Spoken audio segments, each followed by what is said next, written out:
Hi. Do you have a firm commitment from congressional leadership and the administration that they'll honor the results of this plebiscite? And if not, does that make this more of a political exercise than something that can substantively change Puerto Rico's political status? It's not just agreement.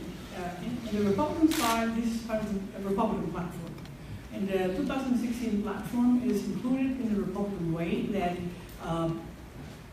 it's going to be supportive to have a local plebiscite in the island, and that the result will be managed in the Congress, and the President of the United States would honor a petition for statehood if the people of Puerto Rico will choose for that. And President Trump, when he was making campaign in the presidential primary, if people of Puerto Rico choose for statehood, if he became a president at that time when he was running for president, he will honor that question. And right now, this local plebiscite is because it was approved in promesa that the local government of Puerto Rico will have a local plebiscite. So this is a mandate that Congress did in 2000 in law, 113 law, that provides for local money to make that happen, and let the people of Puerto Rico ask their local legislative assembly to manage the definitions with the only condition that the DOJ have specific definitions on that, and that they did. I am appalled that any process that is a democratic process would be considered a political exercise.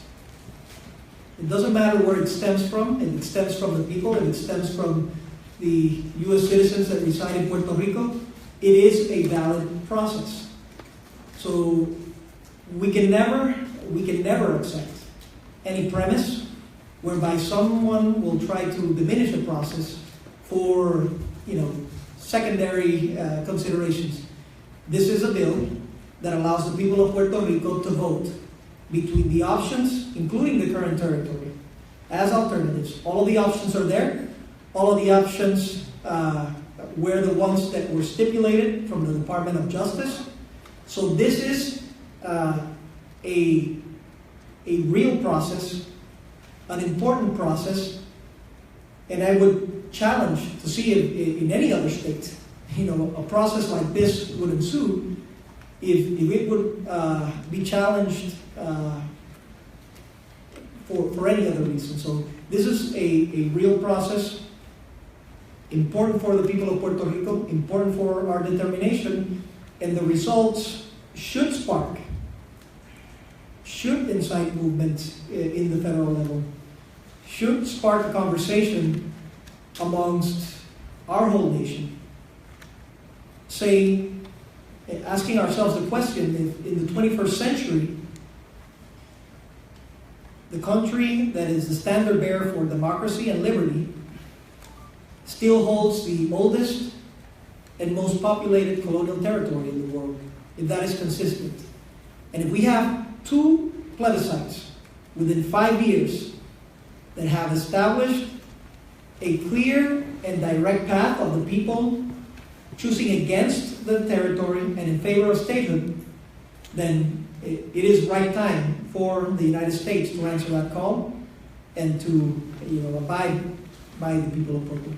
And during this trip, did Speaker Ryan and Senator McConnell and the White House make a firm commitment while you've been in Washington for this trip to honor the results of the plebiscite? The focus of many of our conversations were, as we stated, threefold. Number one, we wanted to tackle on the Medicaid issue, establish that this is not a bailout. We are not calling for a bailout. We are calling for a runway so that Puerto Rico can execute. We're calling for what the U.S. citizens of Puerto Rico need so that we can progress. We're actually helping the federal government because the projections of a larger exodus, if healthcare is broken in Puerto Rico, could imply a significantly higher cost for the federal government and for the state government to ensue. The second component is the participation of Puerto Rico on all of the reforms that are being ensued in Washington. Once they take shape, we want to be part of that discussion. And the third element is not asking for a blessing, but informing the members of Congress, informing that we, the people of Puerto Rico, are taking action, that we have a plebiscite that is consistent with what the Department of Justice has established, and that we expect results and movements right after 3.5 million U.S. citizens that reside in Puerto Rico take an action. Actually, we are going to have in the agenda of the Natural Resources Committee, it's been approved to have a hearing after the plebiscite. So you will have hearings regarding the plebiscite on the island after the plebiscite is held. So this is an issue that has been part of the agenda, and people here in Congress know about this plebiscite. This is not a new issue. Puerto Ricans are being part of the U.S. Since 1898. U.S. citizens since 1917. Nobody asked us where you're coming from when they came from war in a casket. So this is done to help this plebiscite and finish this discrimination and be part of the U.S. That's the reason we're here. Question by someone. Yeah, a lot of people have asked how the debt crisis would affect this push for statehood. I'm curious how you think maybe the push for statehood could affect the debt crisis. Well, several components over here. We've had 37 territories transition into states. Many of them transitioned in a position of either fiscal limitations or lack of economic growth, and immediately, taking Hawaii for example as one of the most recent, immediately after Hawaii became a state, there was a path for huge economic growth and opportunities in that state. With regards to the debt crisis, we are managing it under the PROMESA guidelines. We've established our commitment as a government since we came over here to have open dialogue with our creditors. Now, there are several things to understand. Once we came into office, we had 58 days to establish a fiscal plan to be certified. We did. After it was certified, we had a little over a month to establish good faith renegotiation efforts until the stay on litigation ended. Stay on litigation ended May 1st, and on May 2nd, I called upon the Title III provision so that we can protect the Commonwealth, the government of Puerto Rico, and the people of Puerto Rico from some of the lawsuits that would be ensued. But we also had success renegotiating under Title VI. We had success renegotiating the GDB bonds, and we also have reached an agreement that's being evaluated by the board, by the Fiscal Oversight Board, in terms of the energy, the PREPA bonds as well.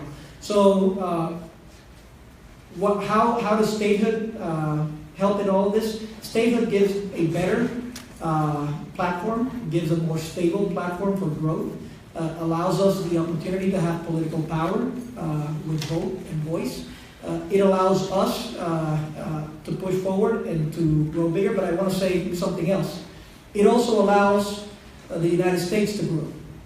It also allows the United States, if we are to go to Cuba and to Venezuela to ask for democracy, we need to take action home. And if we have 3.5 million U.S. citizens stating that they want a change, that we want statehood, then the United States needs to answer. And I see that this would be a beneficial trajectory, a path forward for the United States as well.